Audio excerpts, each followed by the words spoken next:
Hello and welcome to the Man in the Middle channel. I'm Pedro Alberto, and I was a person just like you, wondering what this whole shadow work was about, trying to look for YouTube videos and clues that could help me with that.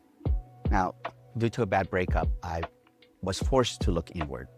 I needed to understand what exactly was bothering me so much about it, why it was so triggering. And while I wish I could say that I have control over all of my emotions now, I can say that shadow work has really helped me understand myself and my triggers and my emotions a lot more. So join me as we explore shadow work together.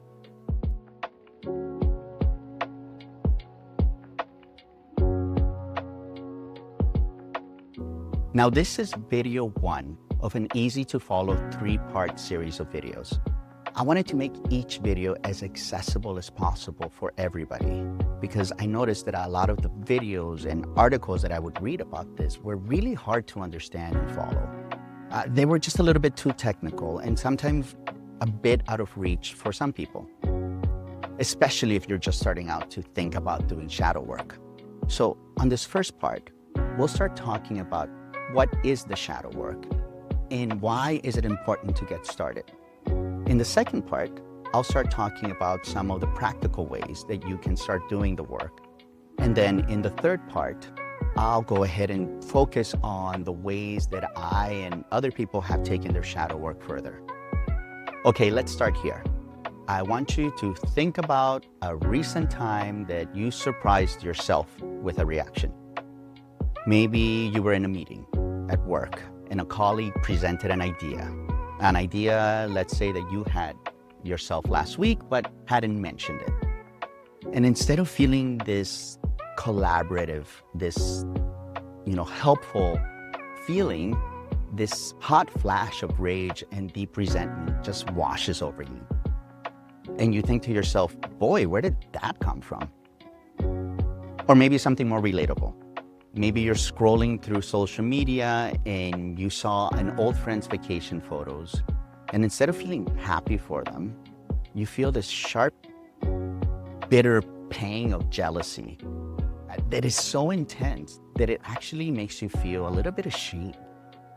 Well, psychiatrist Carl Jung believed that these moments, these disproportionate emotional reactions, are actually messages from your subconscious. They are clues from a hidden part of your inner world, a part that has been influencing your life every single day, whether you know it or not. Today, I want to introduce you to that part of yourself. It's called the shadow. The term was coined by that brilliant Swiss psychiatrist Carl Jung, who was a student of Sigmund Freud until he broke from Freud over his beliefs that the subconscious parts of our mind were slightly different than the way that Freud was envisioning it. Now, Jung believed that the shadow was the unknown dark side of our personalities.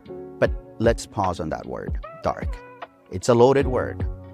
Dark doesn't mean evil. It doesn't mean bad. It simply means it's hidden from the light of your conscious awareness. So it's deep in your subconscious. Imagine that when you were born, you were a whole complete house with many, many, many rooms. But as you grew up, your family, your teachers, society, they started telling you which rooms were acceptable. The be polite room was great. The work hard room, well, that was highly encouraged. But what about the be angry room? Or the be sad room? Or the be selfish room? You were probably taught those rooms were messy and unacceptable, even dangerous. So to be loved and to fit in, you learned to lock the doors to those rooms. You pretended they didn't exist. And over time, you even forgot that you had them. That collection of locked away rooms, that is your shadow. And it's not just the so-called negative traits that we lock away. Sometimes we hide our greatest treasures in the shadow. Maybe you were a deeply sensitive boy like I was, but you were told to man up, to stop crying because boys don't do that. So you locked away the door to your empathy and to your tenderness. And maybe you were an ambitious young woman with big, bold ideas, but you were told that girls don't behave like that. You needed to be quiet and agreeable.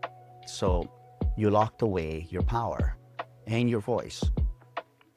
As Jung himself said, everyone carries a shadow, and the less that it is embodied in the individual's conscious life, the blacker and denser it is.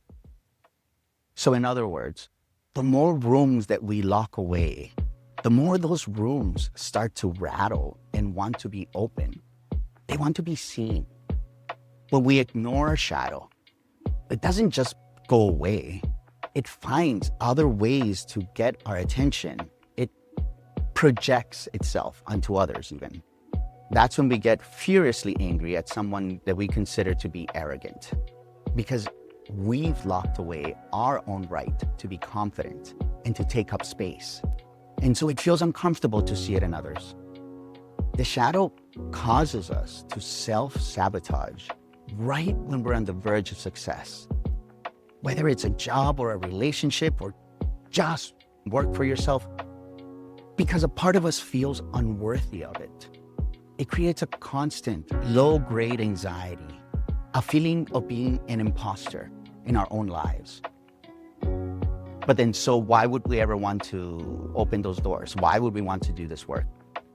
Because engaging with your shadow is the only path to becoming a whole, authentic person. This work isn't just for people in crisis. This work is for anyone who wants to understand why they get so triggered and want to feel more in control of their emotions. Or they want to break free from those frustrating, repetitive patterns in their relationships that seem to happen over and over again, even though you swear it's not going to happen again. Or maybe they just want to unlock their creativity, their power, their sensitivity that they were forced to hide for so many years. And ultimately, shadow work is for anyone who wants to feel more at peace and truly at home within their own skin. The result of this work isn't about becoming a perfect person, free of flaws. I wish that was the case for me. Jung believed that this work needed to happen in order for people to achieve becoming a whole person. He believed it was about being able to stand in your own complete house with all the doors unlocked and say, this is all me, and I accept all of it. It is the foundation of true self-love. Now, the journey can be challenging, but I guarantee you it is one of the most courageous and rewarding you will ever take. And I can speak for myself personally. I can tell you it has not been a picnic. There are rooms that were so deeply hidden that I had completely forgotten about, and feelings that were tucked in there, painful memories that were controlling me without me even realizing it. Now, in the next video, we'll talk about how you can find the keys to those locked rooms and safely and gently begin to do the shadow work on your own. So I hope you'll join me. And of course, if you like the content of this channel, please like and subscribe and hit the bell button to be notified of my new videos.